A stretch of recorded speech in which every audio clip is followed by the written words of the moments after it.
احنا جايين من كل مكان للصويرة زينة البلدان زوروا ونرجع فرحان كالضبيل وللهيلولة حط سلاح ومحيلة نضربوا شوفار الليلة.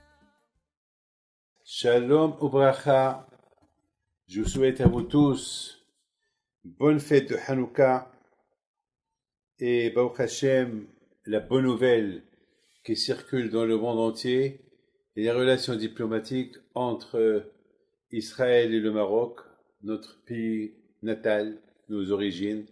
Baruch Hashem, c'est une bonne nouvelle pour nous tous. Là, aujourd'hui, on peut se permettre de voyager chez les tzadikim au Maroc comme qu'on veut, d'Israël, du Canada, de l'Amérique, de partout, Baruch Hashem. Quelle bonne nouvelle, Baruch Hashem. Alors quand je vois fasse que Be'ezat Hashem, les choses continuent bien comme qu'on veut, Be'ezat Hashem, et que tous les pays arabes, si Dieu veut, ils vont comprendre que ça suffit. Il faut qu'il y ait la paix. Et je pense que c'est ça la période de Mashiach. La période de Mashiach, on dirait qu'il y a une préparation qui se prépare dans le monde entier, qu'il faut qu'il y ait la paix. Le monde ne peut pas continuer avec les guerres, il faut qu'il y ait la paix. Et la paix, c'est le bonheur, c'est au lieu de dépenser l'argent dans les guerres, que cet argent-là, on les donne aux pauvres, et comme ça, tout le monde vivra en paix. Mes amis, le plus important, aujourd'hui, c'est la fête de Hanouka. La fête de Hanouka, c'est la fête de la paix, la fête de la lumière, et la fête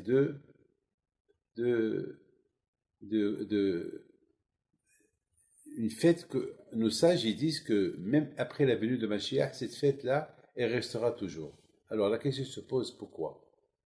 Quelle est la raison que Hanouka, c'est une fête qui va rester même lorsque Mashiach va venir, alors que beaucoup de fêtes vont être supprimées, mais la fête de Hanouka, elle ne va pas être supprimée, au contraire, elle va rester à sa place. Quelle est la raison? Alors, il faut voir que cette semaine, c'est aussi la paracha de Yosef Hatzadik, la fameuse histoire que tout le monde connaît. L'histoire que Yosef Hatzadik a été vendu par ses frères. Il a été vendu à des Midianim. Les Midianim l'ont vendu aux Ishmaélim, et les Ishmaélim ils l'ont vendu aux Égyptiens, vous savez. Non, pardon, c'est le contraire. Les Ishmaélim aux Midianim et Midianim aux Égyptiens. Regardez le pauvre Yosef Hatzadik, combien il a été vendu vraiment comme un esclave. Alors lui qui était gâté, lui qui avait de tout, lui qui était super, lui qui était le joujou de son père Yaakov, Avinu alav shalom. C'était son préféré, à tel point que c'était son préféré que jusqu'à qu'il il lui a fabriqué des chemises très spéciales, des chemises en soie, des chemises qui coûtent très très cher. Et c'est comme ça le pauvre que d'un jour à l'autre il est devenu un esclave, il est devenu un serviteur, rien de quoi manger parce que lui bien sûr il mange le kasher. Qu'est-ce qu'il va manger le pauvre? Mais ce qui est extraordinaire, c'est que Yosef Hatzadik, il est resté tzaddik même en Égypte. C'est ça, mes amis, la Hanouka de Yosef Hatzadik. La Hanouka de Yosef Hatzadik, c'était qu'il voyait toujours Hachem à côté de lui. Il ne s'est jamais égaré, il ne s'est jamais éloigné de Akadosh Baruch Hu. Toujours, comme que la Hachamim disent, que même son patron Potiphar, il voyait que toujours Yosef il parlait tout seul. Il lui dit qu'est-ce que tu dis? Pourquoi tu parles tout seul? Il dit je prie à mon Dieu que mon maître soit toujours en bonne santé, que madame elle soit toujours en bonne santé, et je prie toujours pour vous parce que vous m'avez donné Baruch Hashem où manger ou vivre. Alors je vous remercie, je prie Hachem pour vous. Et tout le temps il priait et toujours lorsque son patron lui disait Yosef, fais-moi telle et telle chose, il lui dit si Dieu veut, Hachem avec l'île d'Hachem, le nom d'Hachem dit dans sa bouche. Et c'est la raison pourquoi Yosef Hatzadik alav shalom, il est resté attaché à Dieu en Égypte, alors que l'Égypte c'était un pays d'impureté, là-bas, euh, comme Hakam disent, il y avait trop de débauche. D'ailleurs, vous avez bien compris l'histoire de sa patronne, qu'elle a voulu absolument qu'il va avec elle. Et lui, il n'a rien voulu savoir parce que il savait faire, il était jeune, il était beau, il était dans toutes ses forces. Mais Hassu Shalom, il n'a pas fauté avec sa patronne parce que pour lui, c'est quelque chose qu'on ne pouvait même pas imaginer. Donc, ça veut dire que Youssef Hatzadik Alav Shalom, il avait toujours une menorah, une Hanoukia devant lui. Cette Hanouka qu'il était allumée devant lui. Toujours. C'est quoi la Hanouka? C'est la Torah. C'est la lumière de la Torah. La Torah a toujours été là en face de lui. Et c'est ça qu'elle a protégé à ne pas s'égarer. Et même ses enfants, lorsqu'il s'est marié, il a eu Ephraim et Ménaché. Déjà, Ephraim et Ménaché, lorsque toute la famille s'est réunie en Égypte, lorsque Yaakov est venu, tout ça, Yaakov était surpris de voir que Ménaché et Ephraim, ils connaissaient déjà la Torah. Ils étaient déjà des très forts dans la Torah. Comment ils ont appris? Youssef Hatzadik qui leur a appris. Et d'où Youssef Hatzadik il a appris? De Yaakov Abinu, lorsqu'il était avec Yaakov Abinu. Vous voyez, Rabotai, que cette fête-là, de Hanouka, toujours elle tombe avec la vente de Yosef. Toujours elle tombe avec la vente de Yosef. La question se pose, pourquoi? Vous avez compris pourquoi. C'est parce que les Juifs en Israël, ils n'ont pas malheureusement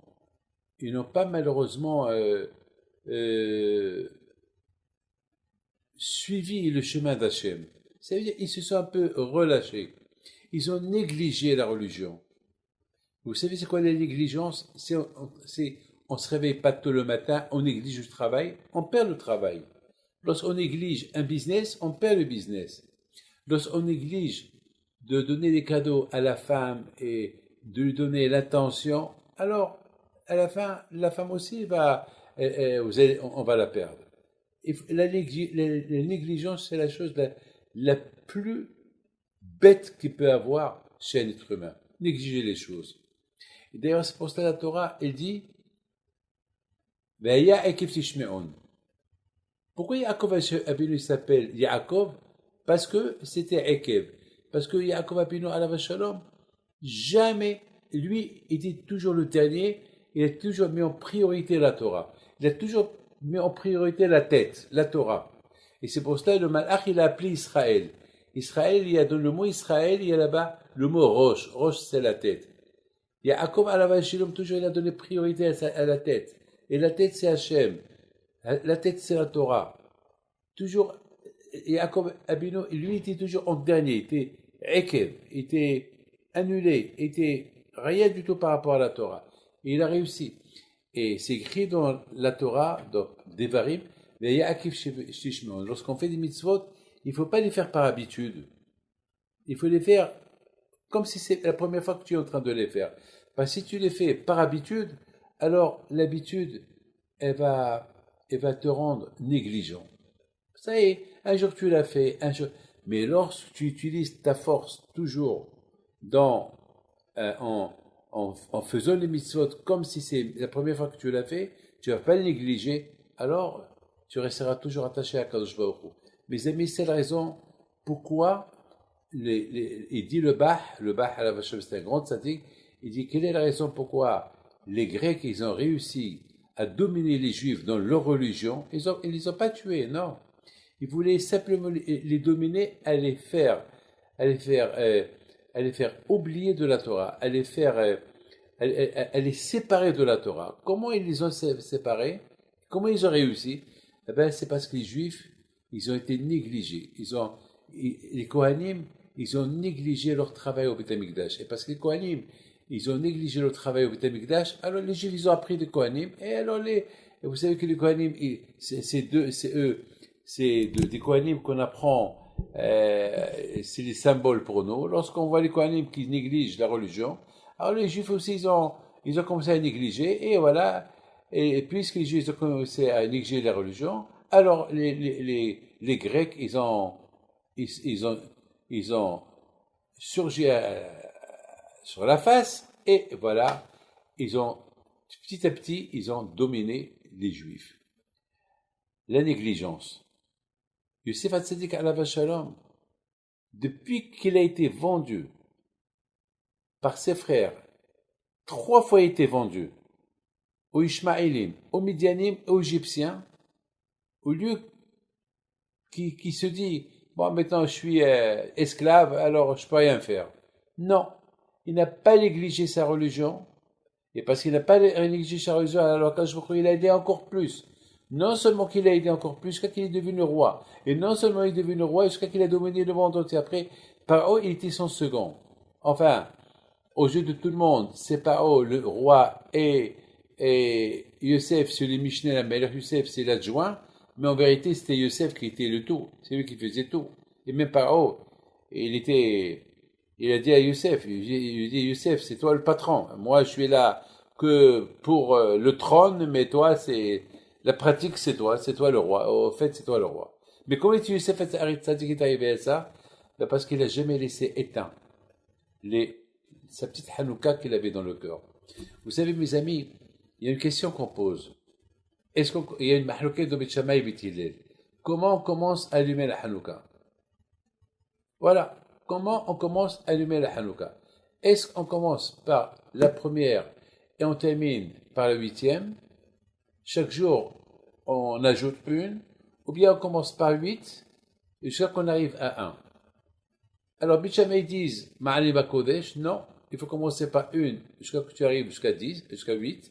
Et Beth Shammai disent, non, on commence par 8 et après on termine par une. Ah, maintenant, la question se pose. Mais pourquoi il y a cette discussion entre Beth Shammai et Beth Hillel, comment on allume? Mais c'est facile. On allume chaque jour 8 bougies, chaque jour. Parce que le miracle de Hanouka, c'était quoi? C'était que les Juifs, les Hashmonaïm, ils ont trouvé une petite fiole, et de cette petite fiole-là, il n'y avait que assez pour une nuit, c'est tout. Et eux, ils ont allumé les 8, ils n'ont pas pensé à demain. Ils ont dit, demain, c'est Hachem il va nous aider. Maintenant, Hachem, on te demande le miracle. Maintenant que tu nous as donné à goûter, on a trouvé une fiole, alors on veut la bracha sur cette fiole. On veut la bracha sur cette fiole. Comme il a dit hier, mon petit-fils, il a dit que toujours, parce que j'ai posé une question, j'ai dit qu'il y a une halakha, il y a une loi qu'on dit que si on n'a pas de l'huile pure au Beth Amikdash, alors on peut allumer la menorah avec de l'huile impure. Alors là aussi, les Hashmonaïm, ils ont trouvé que l'huile impure, alors pour le public, on peut allumer avec l'huile impure. Alors, pourquoi ils n'ont pas allumé avec l'huile impure? Pourquoi ils ont cherché l'huile pure et après ils ont demandé un miracle? Et mon petit-fils, il m'a donné une belle réponse. Il m'a dit, lorsqu'on commence, on commence bien. Et super réponse. C'est Aviel, mon petit-fils, qui m'a donné cette belle réponse-là. Lorsqu'on commence bien. Voilà, c'est beau, hein? Alors eux, mettons qu'ils ont gagné la guerre, mettons qu'ils veulent que tous les Juifs y retournent à la Torah, cette Torah qu'elle a été oubliée, parce qu'ils l'ont négligée, alors mettons, ils veulent commencer bien, ils veulent pas allumer la menorah avec de l'huile impure, ils voulaient allumer la menorah avec de l'huile pure. Alors Hachem, ils ont dit à Hachem, on va pas mal commencer, on va commencer bien. Alors Hachem donne un miracle pour que l'huile il reste allumé toute la semaine jusqu'à qu'on prépare l'huile pure. Très bien, ça c'est une belle réponse. Mais mes amis, ma question elle est, c'est quoi la mahloket de Beth Shammai et Beth Hillel? Comment on peut comprendre? Ceux-là ils disent, on commence par une, on termine par 8. L'autre ils disent, non, on commence par 8, on termine par une. Alors moi je dis non. Moi je dis, pourquoi on n'allume pas chaque jour 8 bougies? 8 bougies.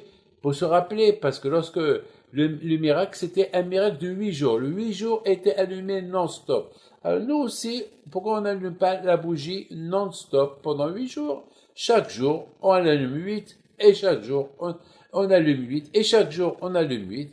C'est super, pourquoi pas? Mes amis, quelqu'un qui voit tout le temps l'argent, il donne plus d'importance à l'argent. Quelqu'un qui a tout ce qu'il faut, tout ce qu'il veut, ils ne donnent plus l'importance à la chose. On apprécie la chose lorsqu'elle nous manque. Bien sûr, on demande toujours à Kajro qu'il ne manque rien du tout. Mais c'est ça la réalité. La réalité, c'est pour ça qu'on doit faire tzedaka. Pourquoi on fait tzedaka? Parce qu'on voit ces gens-là qui n'ont rien et nous on a tout. Alors, pour ne pas qu'on s'habitue ouais, moi j'ai tout, alors le fait que je vois un pauvre qui n'a rien, et je lui donne, alors ça me donne à réfléchir. Baruch Hashem que Hashem m'a donné. Continue à me donner, Hashem, moi aussi je continuerai à donner. On s'habitue à la chose. Si on allume la menorah pendant 8 jours, non-stop, on s'habitue. On va peu valoriser la Hanouka, on va plus valoriser la mitzvah de la Hanouka. On va l'oublier. Et c'est la raison pourquoi la Torah, Hachamim, ils ont dit, on commence à allumer par une, comme ça chaque jour c'est une nouvelle fête. La fête du premier jour, la fête du deuxième jour, parce que j'allume 2, la fête du troisième jour, parce que j'allume 3. Mais si j'allume chaque fois 8, on va oublier le sens de la fête. On va s'habituer. Et justement, dans la mitzvah, on ne s'habitue pas. Dans la mitzvah, on ne s'habitue pas. Par exemple, le Pessah.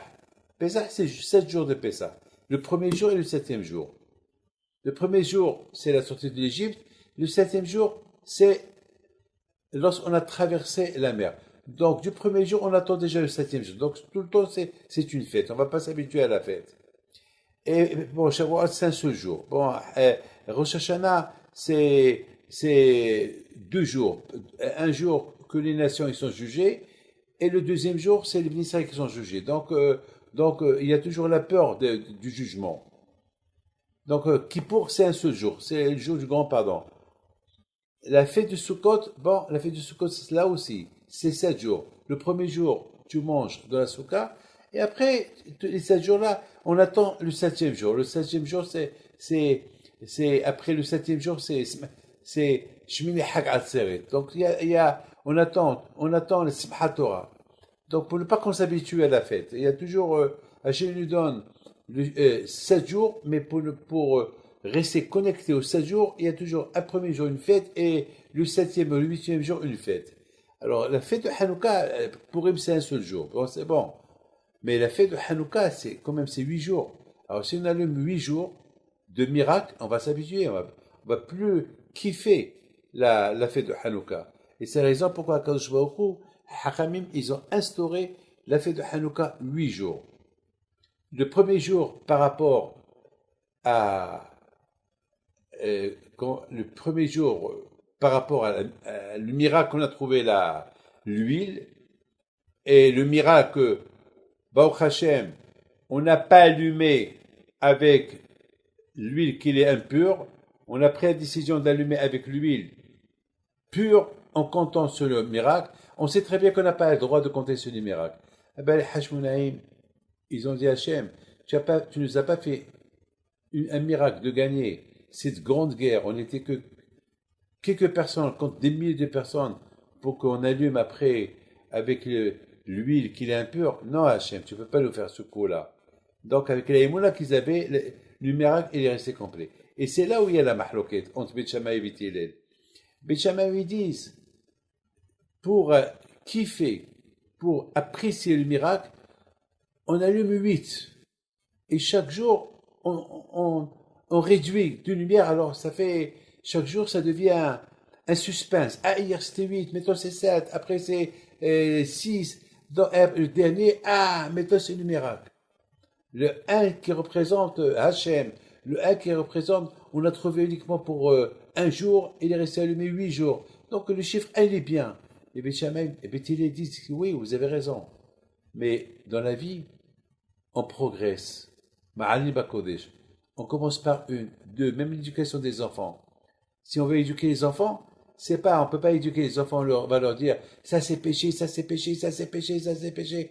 Non, tout d'abord, il faut aller avec eux doucement. Tu vas pas leur apprendre des choses qu'ils vont rien comprendre. Tu vas avec eux doucement. C'est pour ça Hanouka, on appelle Hanouka du verbe Hinour, l'éducation. Un peu là, un peu aujourd'hui, un peu demain, un peu aujourd'hui, un peu demain.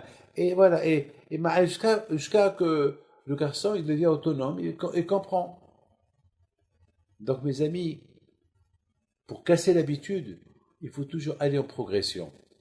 La fête de Hanouka nous apprend qu'il ne faut pas qu'on s'habitue à la chose. Lorsqu'on s'habitue à la chose, alors on n'apprécie pas la chose. Mettons mes amis, un homme qui se marie.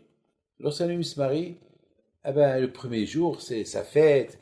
Le premier jour, il adore sa femme. Voilà, il a trouvé sa moitié, très bien. Mais après quelque temps, ça y est, il s'habitue à sa femme. Et il y a la guerre. Est-ce que le premier jour qu'il a connu sa femme, il va lui crier, il va lui parler mal? Non. Mais une fois marié, il s'habitue avec elle. Eh bien, justement, c'est ça l'erreur. Et c'est pour ça que quand je prie la fille que la femme est l'Élida. Pourquoi?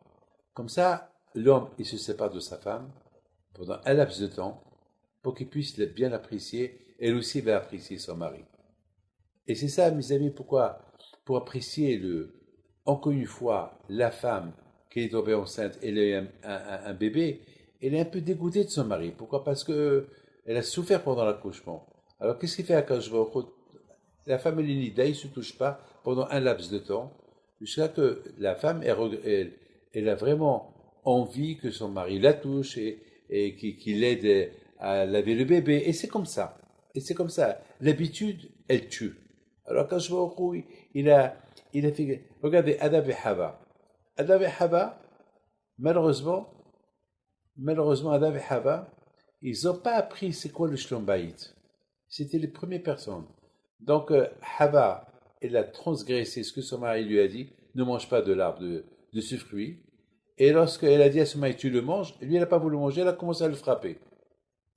Jusqu'à que Adam Rishon, le pauvre, il n'avait pas le choix. Il a reçu une tannée de sa femme, donc il a mangé le fruit, et voilà. Et à la fin, il a fauté, et vous savez bien, cette faute, qu'est-ce qu'elle a fait? Elle a porté la mort au monde, et on attend la venue de Mashiach que cette faute-là de Adam Rishon, elle soit pardonnée.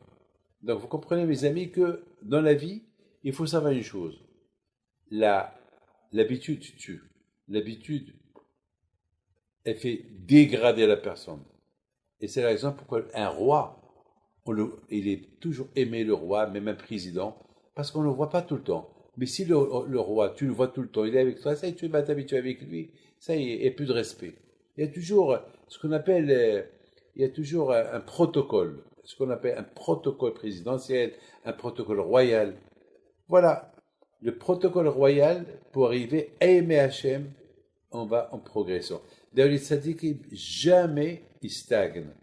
Les tzadikim, toujours, ils continuent à progresser dans leur amour vis-à-vis de Hakadosh Baruch Hu. C'est extraordinaire ce que je suis en train de dire. Et Hachem aussi, il nous aime plus parce qu'Hachem il voit que on fait tout pour ne pas l'oublier. On fait tout pour le servir et davantage. Donc mes amis, c'est ça le miracle de Hanouka. Le miracle de Hanouka, c'est Ma'ali Bakodesh. On ne stagne pas. On continue. Et que Hachem fasse que, Hachem, on arrivera à la construction de Beit HaMikdash, Bimera, Biyamin, Amen, Kazan. Et Shabbat Shalom, et bonne fête de Hanouka.